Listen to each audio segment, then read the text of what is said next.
بسم الله الرحمن الرحيم السلام عليكم ورحمة الله وبركاته soo dhawaada dadka ku jira intaan ka badan ma sugayno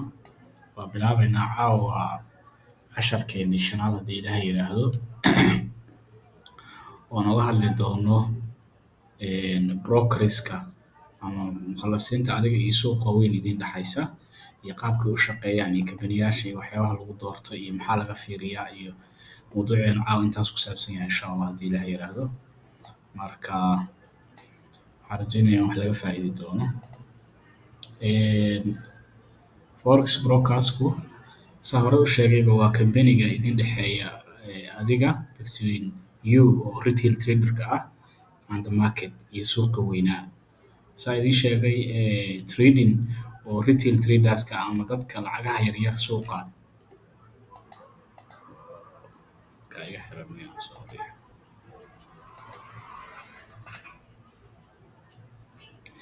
inaad u bilaabo waayo codka iga xirnaa sorry caawa wuxuu casharkeenu ku saabsan yahay baa yidhi forex traderska brokerska brokeraduna wax kale ma ahane saa horey usoo sheegnay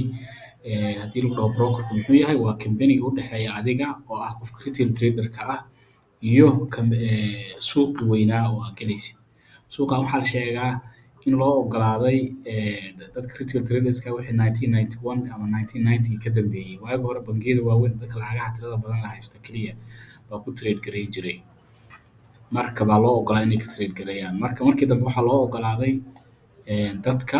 lacagaha yaryar wata oo lagu sheego inay suuqa ka yihiin ilaa 30 boqolkiiba hadda ay ka yihiin marka inay dad xoog leh oo tiro badan yihiin baa dareemaysaa ama waxaa kaloo oran karnaa haddaasi oo forex ahaan u trade aan u sharaxnana waa financial service company that provides traders access to a platform for buying and selling foreign currencies waa company bixiya adeeg dhaqaale la xiriira kaasoo qofku uu buying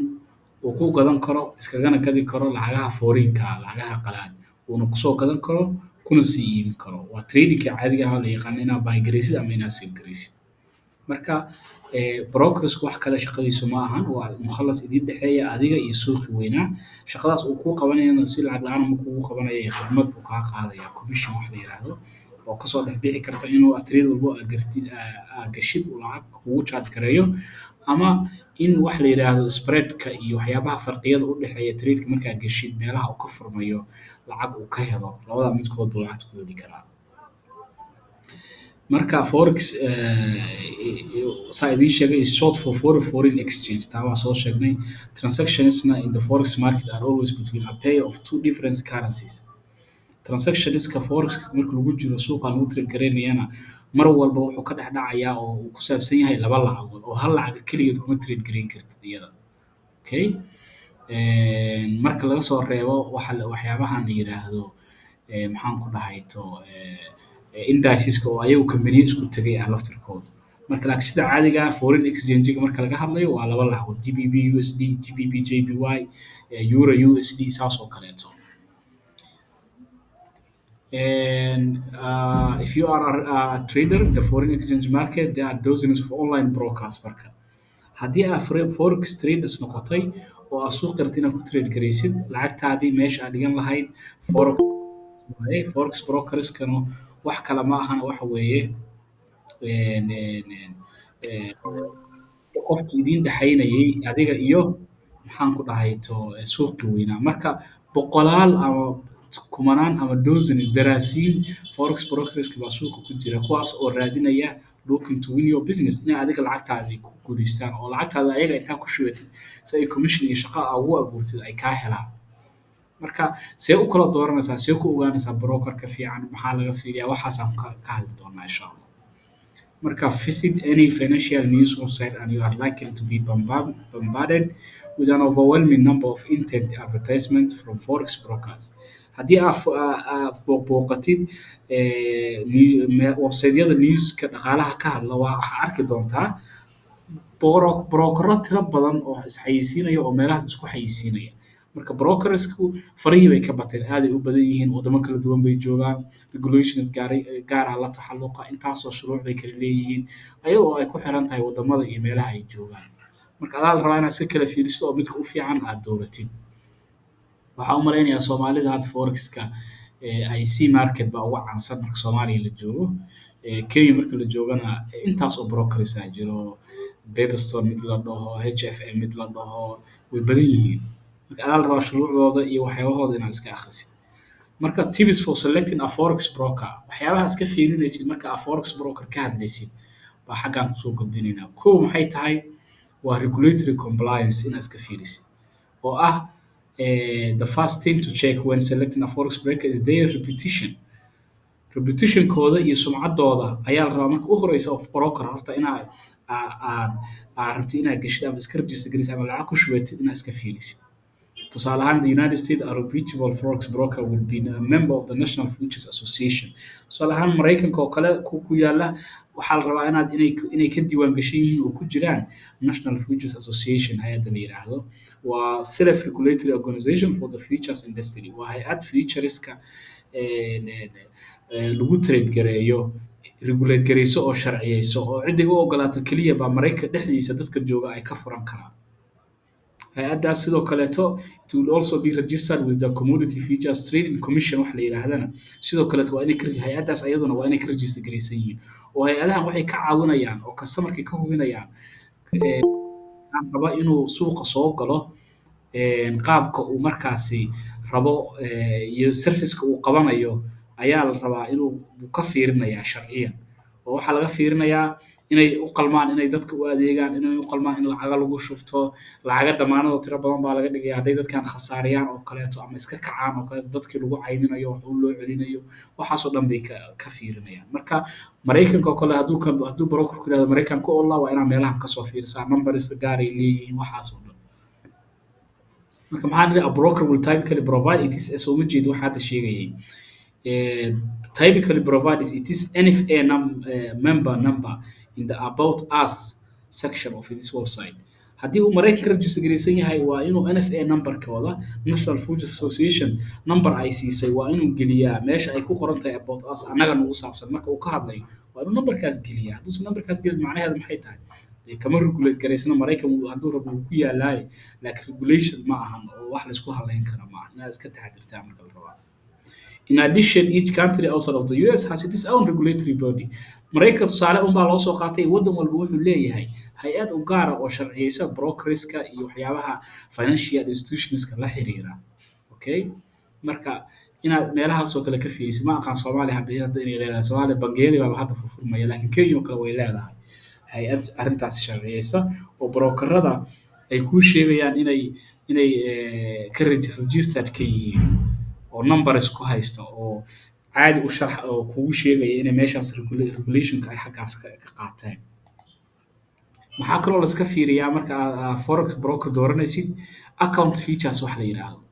oo ah account-ka iyo akoonnada ay bixiyaan noocyadooda commissionska tusaale ahaan khidmadda ay kaa qaadayaan intay tiro leeg tahay. Each forex broker has a different account of values. Akoonno kala duwan bay brokeradu bixiyaan. Inta badanna waxa ugu muhiimsan inaad iska eegtid here are 4 areas to consider when comparing features among brokers. Marka aad iska fiirinaysid afartan shay baa ugu muhiimsan. Maxaa kow ah leverage and matching wax la yiraahdo. Leverage-ku aniga idiin soo sheegnay waa awoodsiinta lacagta markaa ku shubatid tusaale ahaan inta uu ku ogolaanayo inaad furtid lacagta aad dhigan kartid oo kaleeto oo tusaale ahaan brokero waxaa jira laga yaabo adoo lacag tiro badan kugu jirto inay leverage-kooda uu yar yahay oo aad lot weyn soo furi karin. Lotna waa soo sheegno waa lacagta tiro walba aad galaysid aad risk gareynaysid aad khatar gelinaysid oo aad leedahay intaas aad dhiganaya. Lot one oo kale waxaan soo sheegnay $10 inuu dhigmo. Marka leverage ay ogol yihiin intee leeyahay. Matchina waxa weeyaan haddii aad khasaaro weyn gashid intee uu brokerku ku hold gareyn karaa oo inuu trade-ki kaa xirin uu ku ogolaan karaa. Matchina saas uu noqonaya. Marka leverage-ka waxa weeyaan awoodsiinta lacagta aad ku shubatay intee leegtaa brokerka uu ku siinayo. Maxaa kaloo la iska fiiriyaa iyaduna number 2 commissions and spread. Commissionska iyo khidmadda uu kaa qaadayo broker markaa gashay halkii lot oo kale meequu kaa qaaday. Hadda halkii lot heshid inta kalena waa ogaan kartaa. Hadduu halkii lot tusaale ahaan $1 kaa qaadayo 0.5 lot markaa gashid oo ayadana aad dhigatid $5 meequu kaa qaadayaa waa iska caddahay. Hadduu $1 lagaa qaaday waxaa lagaa qaadayaa $0.5. spreadkuna waxa weeyaan meeqa spreadka wuxuu noqonayaa trade-ka markaa furtid meesha uu suuqa qof uu company broker ka furayo waa wax iyo meesha adiga aad ka gashay intee in leega u dhaxaysa oo tusaale ahaan waxaa jirta waa aniga idiin sheegay spreadku wuxuu noqonayaa suuqa marka trade-ka la furo meesha exactly uu marayo brokerku kama furo ee wuxuu ka furaa meesha ugu fiican oo la heli karo marka meeshaas meeqay u jirtaa suuqa exactly meeshaa ka gelaysa ama intee bib weeye tusaale ahaan brokerka ugu fiican waa inuu noqdaa hal bib 2 bib ilaa 3 bib oo okay wixii ka badan spreadku hadduu ka bato oo 5 bib ka badan meeshii exactly aad ka gashay uu ama kor kugu qaadaya haddaa buy u gashidna uu meel kor kaaga furayo ama haddaa sell u gashidna meel hoose meel ka koraysa uu kaaga furayo ayaduna waa ka cararaysaa spreadkiisaa badan sidoo kale spreadyadu xilliyada qaarkoodna way badan yihiin xilliyada qaarkood ma badna markay ugu badanto oo kale shan bib oo kale ama 4 bib oo kale waa inuusan ka badan hadduu 10 bib iyo 15 bib yahay dee brokerkaas ma geli kartid marka waa inta badan way soo qoraan oo way kuu sheegayaan intaas qaar baa ku dhahaya zero waaye laakiin zero inta badan markay tahay meel kale kaa cunayaan ama commissionkooda baran ama margin fiican aysan lahayn ama leveragekooda tabcaana wax un kala jira inta badan broker aan spread lahayn waa yar yahay marka spreadku laakiin aad u bato lama rabo spreadkana waa idiin sheegay waxaa idin waa meesha suuqa markaa exactly ka furtid inta uu kor kuu tuurayo ama hoos kuu tuurayo okay waa minuska uu kugu furayo oo kaleeto oo tusaale ahaan lood war markaa ku furtid haddii brokerka $150 ama $100 uu kugu furmo dee spreadkiisu waa badan yahay waa 15 bib ama waa 10 bib waa ka cararaysaa markaas oo kale waa inay caddeeyaan marka spreadkooda intuu yahay tusaale ahaan forex bearska oo lacagaha caadiga ah iyo labalabada iskula socota spreadkooda meeqa weeye waa inay caddeeyaan gold marka la joogo spreadkiisu meeqa weeye waa inay caddeeyaan waxaas oo dhan waa inay sheegaan maxaa kaloo la fiiriyaa initial depositka lacagta ugu yar oo ay ogol yihiin inaad halkii mar ku shubatid $10 miyaa $100 miyaa $200 miyaa $1,000 miyaa intooda badan $50 $30 meelahaasaa ugu yar wax ka yar qaarkood $10 iyo ogol way jiraan laakiin inta badan si u badan yihiin $50 weliba crypto kale markaa isticmaalaysid oo lacag inaad ku depositgaraysid aragtid $50 ugu yar inta badan ama $30 maxaa kaloo la fiiriyaa depositka ay u baahan yihiin yani initial deposit inaad iska fiirisid lambar 4 u dambeeya waxay tahay ease of deposits and withdrawals fududaynta ay fududaynayaan inaad lacag ku shubatid iyo inaad kala baxdid oo brokerku dee haddii uu kaliya bangi bas ogol yahay oo cryptocurrency dhan aysan ogolayn dee problem ay kugu tahay haddaa kale lacag cryptocurrency haysato kuma shuban kartid sidoo kale withdrawalka lacagta haddaa faa'iido samaysid lacagta qaabka ula baxaysid ma ogol yihiin tusaale haddaa Soomaaliya oo kale joogtid broker isticmaalaysa waa inuu EVC plus leeyahay ama waa inuu sahal leeyahay Puntland oo kale haddaa joogtid ama waqooyi oo kale haddaa joogtid maxaa la dhahaa companyga meeshaas EVC-ga iyo sahalka u dhigmo inuu leeyahay hadduusan lahayn wuu ku dhibayaa dhib baa kala kulmaysaa marka maxaa la rabaa ayadan inaad iska fiirisid withdrawalskiisa depositkiisa lacagta aad ku shubanaysid waxaasoo dhan inaad iska eegtid meesha labaad ee la fiiriyo tii hore waxaan nidhi regulatory-ga iyo account featureska waxaa uu ku ogol yahay waxyaabaha account featureska laga fiiriyo oo kaleeto baa xoogaa sharxi doonaa ama dhib ma laha haddaad akhriso intaan waa leverage-ka iyo margin-ka iyo waxaasuu tusaalayaal ka bixinayaa tan soo akhrisa adiga oo margin-ka iyo annaga idiin sheegno lacagtaada intay tahay iyo awoodsiinta lacagtii kugu jirtay brokerkaaga le waayo okay waa ka soo screen-ku isxiraa inta badan screen-ku isxiraya waxaa uga jeedid anaa wadwaday maya anaa wadwaday oo ka soconayay okay saanaan dhahayay marka anaa wadwaday maana isma xirayo waxaan fiirinaynaa commission spreadka waa intii aan soo sharxay bidkii iyo askigii iyo waxaas ku saabsan yahay halkaa okay oo commission spreadka oo kaleeto brokerku wax sida caadiga ah saa idiin sheegay commission uu qaataa commissionkaas waa ama waa percentage boqolkiiba intaas hadduu rabo broker waxaa jiri jiray waagi hore faa'iidada aad samaysid oo kaleeto intaas oo kale kaa qaadanaya kadibna spread ku siinaya marka haddaa khasaare gashid oo kaleeto waxaa laga yaabaa lacagta kaa go'do oo kale inay wax yar ku raaciyaan laakiin hadda sida caadiga waxa weeyaan lot baa loo xisaabaa wax lagaga qaadayo baa lot intaas baa lagu dhahayaa okay sidoo kaleeto waa aniga hadda idiin sheegaya brokerada qaarkood ma charge garayaan commission laakiin waa aniga idiin sheego meel kale idinka cunayaan oo spreadkooda badan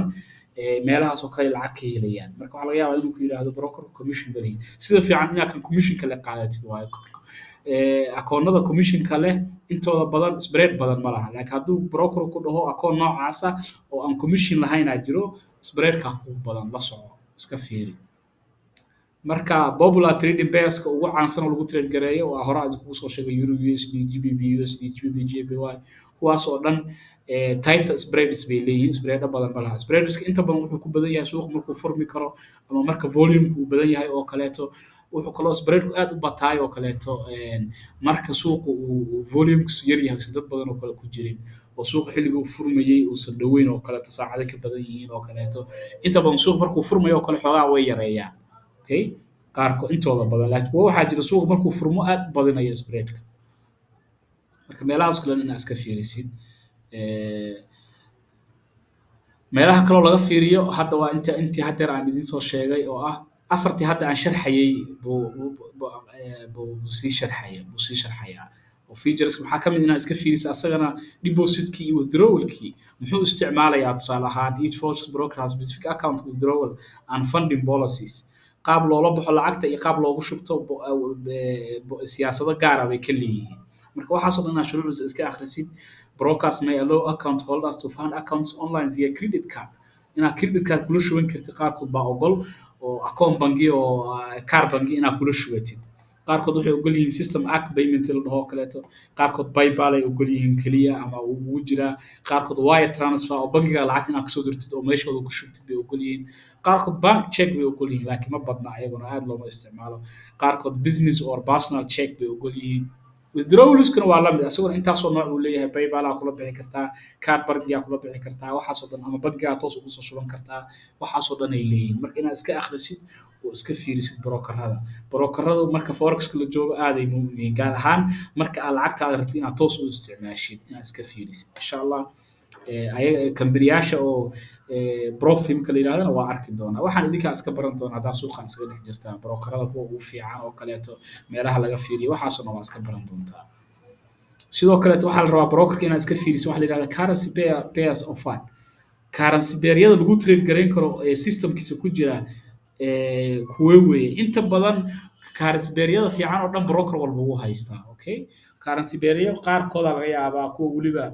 toxic oo kale la yiraahdo oo kaleeto oo dee aad aan loogu trade garin baa laga yaabaa qaarkood inaysan ku jirin ama minorska la dhaho okay kuwaas kale haddaad dee adiga rabtid tusaale ahaan zarka oo kale jiro zarka oo kale waa South African rand baa loo soo gaabiyey zar USD oo kaleeto brokerada qaarkood dee zar USD oo kale waxaa laga yaabaa inaysan ku jirinba maxaa yeelay it's a minor currency oo lacag weyn la xiriirsan marka haddaa rabtid oo kale inaad taasoo kale ugu trade garaysid brokerka waa inaad iska sii ogaataa noocyada beeriska ugu jiro oo kale inaad iska sii fiirisid